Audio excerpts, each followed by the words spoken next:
మహారాష్ట్రలోని ఔరంగాబాద్ సమీపంలో వెరూల్ ప్రాంతంలోని ఈ శివాలయం ఎంతో పురాతనమైనది.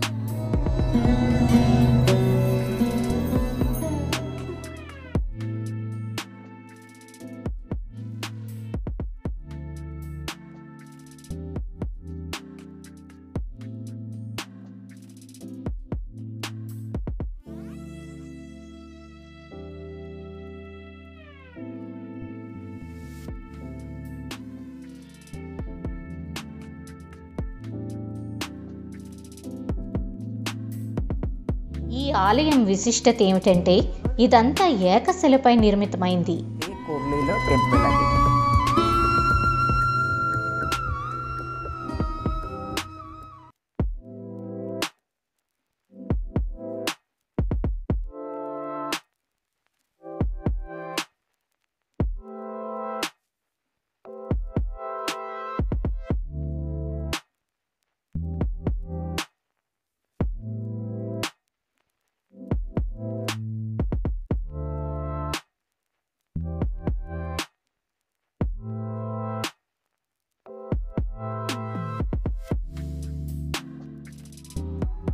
కైలాస మందిరంగా పిలిచే ఈ ఆలయం ఔరంగాబాద్కు 30 కిలోమీటర్ల దూరంలో ఉంది.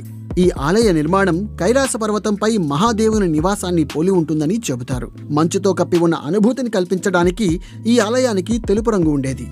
అయితే కాలక్రమేణా ఆ రంగంతా పోయింది.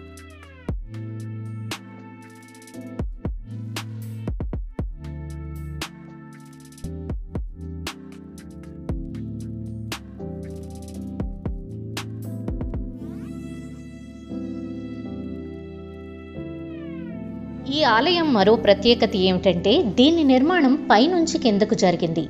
భారత్లో దాదాపు 1500 గుహలున్నాయని అంచనా. ఈ గుహ అన్నింటికన్నా భిన్నమైనది.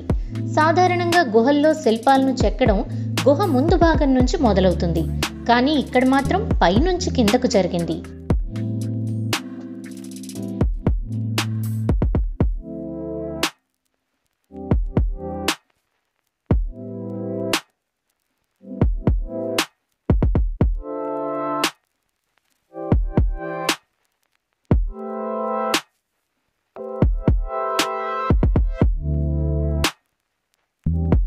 कैलासला वरपासून सुरू करून खालपर्यंत आलं.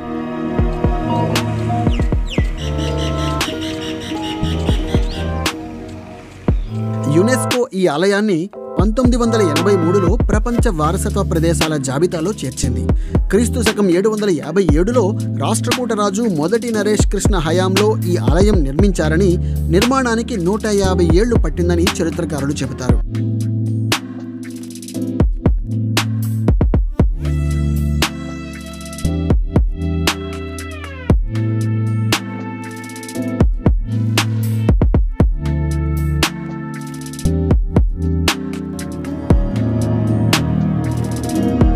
मध्ये जो एक मेन टेम्पल आहे तिथे शिवलिंग आहे वरच्या भागात. ప్రధాన ఆలయం గుహ మధ్య భాగంలో ఉంటుంది. అక్కడే శివలింగం ఉంటుంది. దాని చుట్టూ మహామండపం ఉంటుంది. ఎన్నో స్తంభాలను ఆధారంగా చేసుకుని దీన్ని నిర్మించారు. ఒక స్తంభంపై తాండవ నృత్యాన్ని చెక్కారు. ఈ మొత్తం ఆలయం రథం ఆకారంలో ఉంటుంది. ఆలయ నిర్మాణాన్ని పరిశీలిస్తే ఉత్తర దక్షిణ శిల్పకళా శైలుల మిశ్రమంగా కనిపిస్తుంది. గోపురంతో పాటు ఏకశిలలపై చెక్కిన ఏనుగులు, ఇతర జంతువుల రూపాలు ఇక్కడ కనిపిస్తాయి. पाठच्या साईडला शिखर दिसतात. आणखीन अजून मोनोलिथिक जे प्राणी आहेत तिथे हत्ती जो आहे पूर्णपणे दगडामध्ये काव केलेले दोन्ही साईडला 2 हत्ती आहे आणि दोन्ही साईडला 2 ध्वजस्तंभ आहे.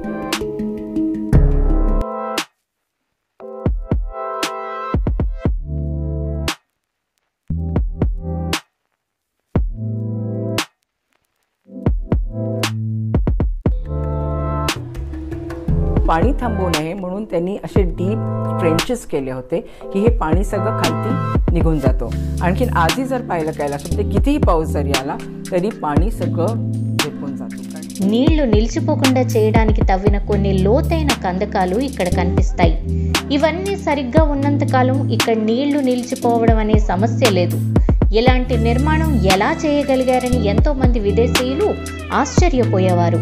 ఇదో అద్భుతంగా వారు భావించేవారు. 7-8 శతాబ్దాల కాలం నాటి ప్రజల విశిష్ట నైపుణ్యం ఇది. काही मिरॅकल नाही आहे.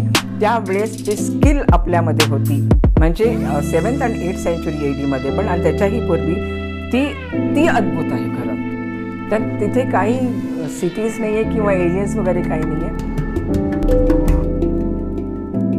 మొఘల్ చక్రవర్తి ఔరంగజేబు, దౌలతాబాద్ రాజు హసన్ గంగు బహమనీలు ఈ ఆలయానికి తరచూ వచ్చేవారని డాక్టర్ ఖురేషీ చెప్పారు.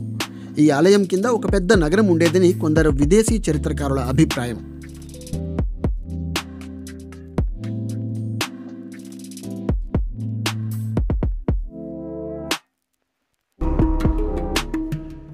ఈ ఆలయ నిర్మాణ సమయంలో 20,000 నుంచి 30,000 టన్నుల రాయిని సేకరించారు.